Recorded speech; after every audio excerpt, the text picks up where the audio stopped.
saya sebagai pekerja di sini ingin sama dengan pekerja yang lain, seperti yang Susi katakan kemarin pada saya, ingin dihargai sama, karena kami menuangkan gagasan-gagasan Anda melalui tulisan, dan itu dibaca oleh orang lain. Itu adalah membentuk opini sama, mengungkapkan pendapatnya. Nah, di tentang itu. Nah, begitu juga Anda sebagai PMI, Anda bisa menulis banyak hal tentang pendidikan misalnya. Dia mengatakan bahwa menulis itu bisa meningkatkan kekebalan tubuh atau antibodi tadi. Kemudian yang kedua, bercerita termasuk lewat lisan. Kemudian yang mengisi acara si Maxine ini, dia mengatakan kepada si veteran, diari juga bisa sebagai media refleksi dan kebijaksanaan.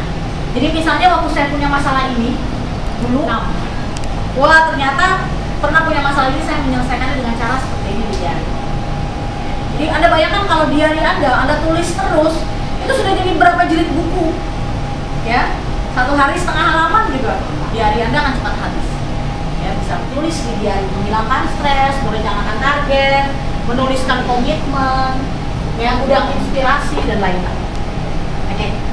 Pengen nulis lagi, buka yang depannya jadi teringat kisah itu, gitu kan. Jadi perasaannya, misalkan mau nulis seneng jadi ingat kisah yang sedih itu. Tapi bisa sih.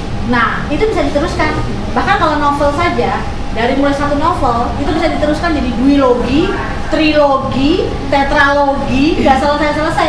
Kalau memang topik yang sedih itu menarik buat Anda dan kemudian bisa sedikit melepaskan beban Anda, nggak apa-apa diteruskan. Kenapa harus pindah topik? Ya, nggak apa-apa. Dengan kisah yang lama itu muncul lagi. Sebenarnya tergantung Anda sih. Kalau Anda memang kalau sekedar emosi, ketika kita baca sesuatu pun yang memang sangat menyentuh hati kita, mungkin muncul emosi itu. Kalau Anda merasa Anda tidak mau meneruskan novel, meneruskan tulisan itu, mungkin Anda bisa coba tulis yang lain. Tapi kalau Anda masih resah juga, saya kira Anda rampungkan saja tulisan itu lagi kalau memang belum selesai. Tapi kalau sudah selesai dan kemudian mengingatkan Anda, kenapa Anda tidak bikin lanjutan? Itu juga menarik. Oke. Ada lagi yang mau ditanyakan? Ya, saya yang kesusahan itu sering berhenti di tengah jalan. Pas tadinya mungkin berpikir, wah ini cerpen saya harus tulis seperti ini.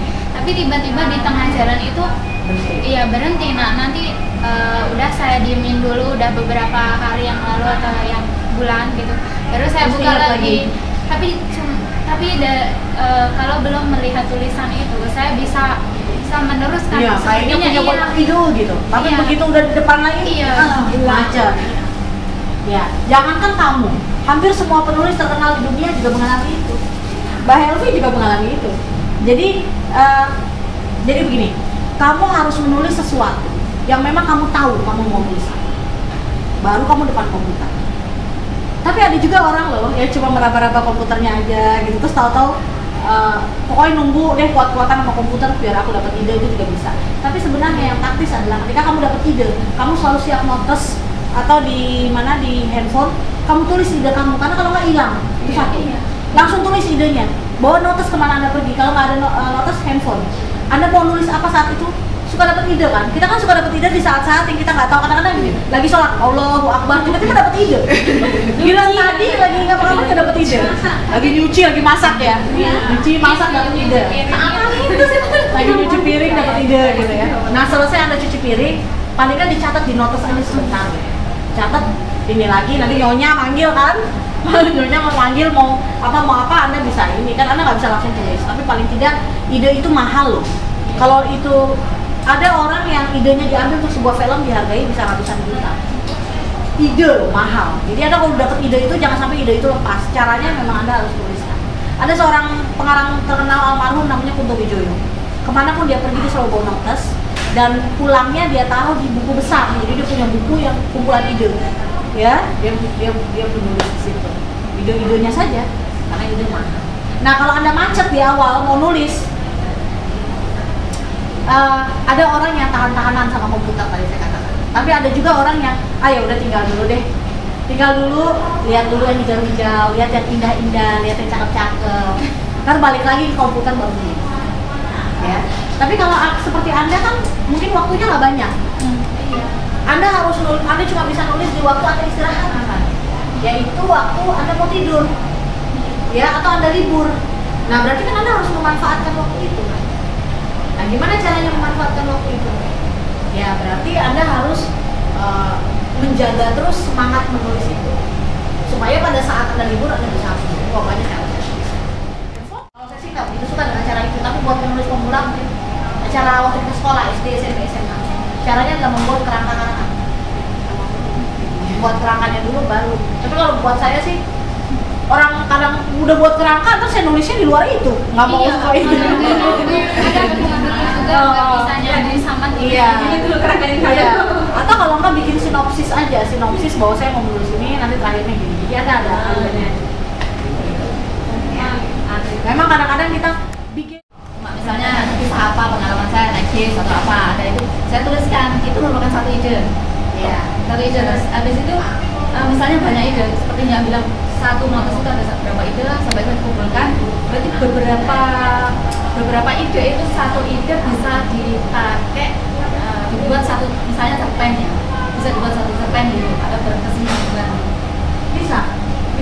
Misalnya satu hari saya keluar jalan-jalan kemana, saya menemukan sesuatu ide, misalnya 10 ide, berarti 10 ide itu bisa untuk menjadi Bisa untuk menjadi 10 cerpen, judul atau bisa untuk 10 judul cerpen, atau bisa dimasukkan ke dalam sebuah novel. Iya kan? Ini kan Anda dapat 10 berarti ide. satu perjalanan misalnya dari rumah sampai Iya. pulang lagi di rumah gitu. Satu perjalanan itu dengan 10 ide yang Anda dapatkan di jalanan Ya. ketika naik Ternyata saya kereta. dari rumah tadi sampai ke sini. Iya, bisa. Jadi dari ide yang Anda dapatkan itu, 10 ide bisa jadi 10 cerpen, bisa jadi 10 novel. Bisa. Tinggal kita mengembangkannya juga. tergantung kita mengembangkannya. Atau dengan 10 ide itu hanya menjadi satu cerpen. Anda masukkan semua menjadi satu cerpen, atau hanya menjadi satu novel. Atau menjadi 10 novel. Itu terserah Anda bagaimana mengeksplorasinya. Kira-kira ini berkaitan nggak? Atau bisa nggak dikaitkan? Seperti membentuk keping-keping puzzle. Menulis itu kan sebenarnya seperti membentuk keping-keping puzzle yang kita susun. Nah, kalau ada ide-ide yang, wah iya, akhirnya tokohnya begini aja. Oh, seperti yang saya lihat tadi, akhirnya begini. Itu kan Anda mengumpulkan keping-keping puzzle dari ide-ide Anda yang berserakan. Jadi, satu ide bisa jadi beberapa cerita loh. Satu ide. Apalagi kalau 10 ide.